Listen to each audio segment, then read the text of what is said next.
G'day mates, we have a lot to talk about. I want to talk about these new age-restricted cosmetics. People are absolutely furious that Fortnite has made it so they can't wear certain cosmetics they've bought in certain creative maps. I also want to talk about tournaments finally being fixed. We can now actually queue into tournaments, and Epic has added even more tournaments on top of that. We have new ranked game modes, and we have massive new leaks about Chapter 5. There's a lot to talk about.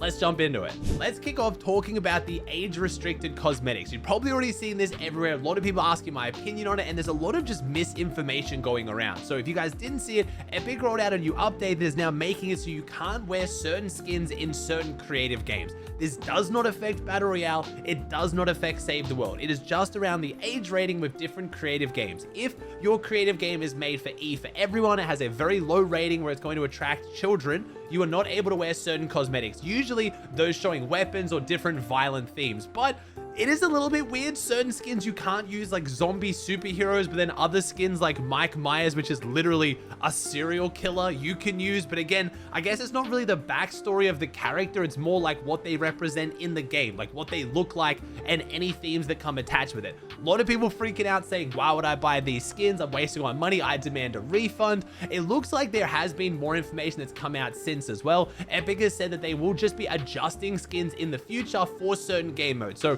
if your skin has like a gun on its hip and then you go into a map that's E for everyone, you just won't have the gun anymore. So it really won't be as big of a deal as I feel like a lot of people are making it out to be, but it was kind of crazy to get on, try to load into a creative map that you were enjoying, realize that it was, rated E for everyone, and now you can't wear your favorite skin you bought. So I know why people freaked out. It looks like Epic kind of rolled it out a little bit quicker than maybe intended. Like they had to rush it out rather than adjusting all the different skins, but obviously people responded very, very poorly, and this is just solidifying what Epic's goal is with the future of Fortnite. Like Battle Royale and Save the World are still going to be there, but the crowning jewel of Fortnite is going to be creative. That's their goal. They want to be Roblox. They want to be hosting all these games. They want to be pretty much a platform.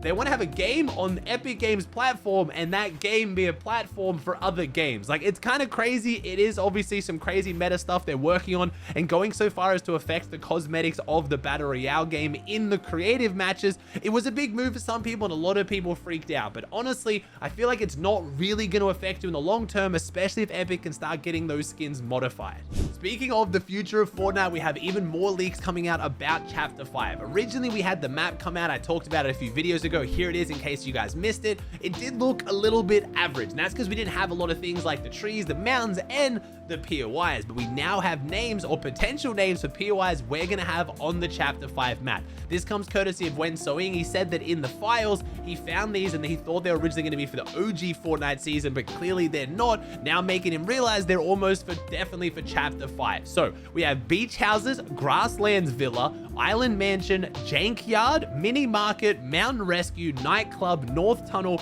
rock mansion, servant quarter, south tunnel, summit camp, sun ruin, windmill, water pump, and wooded isle. There's a few more of these as well that other leakers have been talking about with potential images or obviously things we've had in the past. This map does also look a lot like Chapter 2. If you haven't noticed, it has a lot of similarities to the Chapter 2 map. It's very clear to see that from the start, and it could be the kind of theme of the storyline we're going with right now. We've gone back to OG Fortnite, but again, the map isn't exactly what it used to be. It's changing a little bit, very similar, but it's not progressing the same. So we're going on a similar kind of storyline, but a little bit different. Chapter 2, at the end of the event, we now know we are getting an event at the end of this chapter. Is currently codenamed the Big Bang, which is looking extremely exciting. It's going to be some kind of rocket launch event again. We are going to go into some kind of black hole, so we're kind of getting a lot of those similarities to the way Fortnite used to go, but with some major differences. In case, again, you've missed it, I've talked about this before. The main reason we've gone back in time to OG Fortnite, other than because it's been amazing, super popular, brought a bunch of people back to the game, it's to reset the storyline, so now we can have Charlie, the new creative director, instead of Donald Mustard, take over. It means we'll most likely get some references to Chapter 2 and some similarities, but it should be much more different than what we just had for the OG Fortnite. We're not just going to go back through all the seasons and chapters now, and they're basically the same with a few minor changes. That would just get boring really quickly, or at least I think it would get boring pretty quick.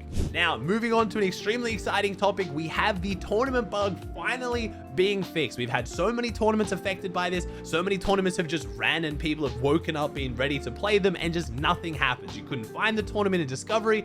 Epic wasn't saying anything and we're just left to wonder. We have finally had that fixed today. We had the bug yesterday early in the morning and they had to reschedule the tournament to be 30 minutes later. But from then, every single tournament has ran properly. This has obviously given Epic the confidence they need, and they have now rescheduled the solo victory cups they missed and some of the skirmishes as well. So we didn't get every single tournament rescheduled. There are some of them that are just going to be canceled, but we now have so many tournaments to close out this season. So go to Fortnite Tracker, log into game, check what all the tournaments are on, because we've got 3 solo victory cups this week on top of all the skirmishes we were already going to have. We have the ranked cup this weekend. So we're going to have even more solo victory cups next week, duo no build victory cups. There are a lot of tournaments and we're going to have a very, very exciting finish to competitive for this season. As always, I'm going to be doing like 10 to 15 hour watch parties on my Twitch channel, twitch.tv/Aussie Antics, if you want to come check it out. Speaking of competitive, we have some new additions to the ranked playlist. We had Fortnite status tweeting out yesterday, show your skill together with new ranked experiences.